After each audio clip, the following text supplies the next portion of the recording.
Parpom. padipom. Language of a map.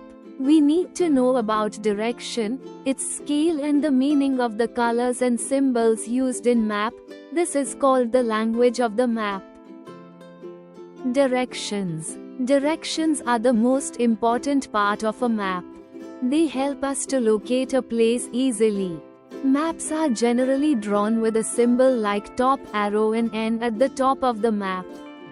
This represents the north direction. You know that the north is at the top. It is easy to locate the south, which is at the bottom and is opposite to the north. The east is then to the right of the map and the west is to the left.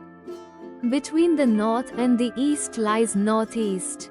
Between the south and the east lies the southeast. Between the south and the west lies the southwest. And between the north and the west lies the northwest. Scale. The size and distance between places on a map is shown by a scale. A scale is the ratio of the distance between two places on the map to the actual distance between these two places on the ground. Maps are always drawn to scale. The scale is usually mentioned in a corner of the map. Legend or key. The legend or the key of a map explains about the colors and symbols used in the map. It is usually given in a box in one corner of the map. It is important to understand these colors and symbols because they help us to read the map. All maps follow a common scheme of colors. Blue represents water bodies such as oceans, seas, rivers, lakes, etc.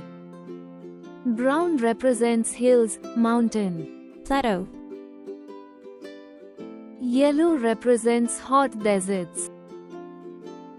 White represents cold deserts, snow-covered areas. Green represents plains and lowlands. Symbols are marked on maps to show cities, capitals, railways, bridges, roads, airports, hospitals, post offices, rivers. Maps also have lines drawn over them to form squares. These squares are called grids. Each grid has a number, which helps us to locate a place easily on a map. Maps have some advantages over globes. They are small and handy. They can be folded and carried easily to different places. Maps show small areas in great detail, while a globe only shows what the earth actually looks like. Thanks for watching. If you like our video, please subscribe to Parpom, padipom. See you in our next video.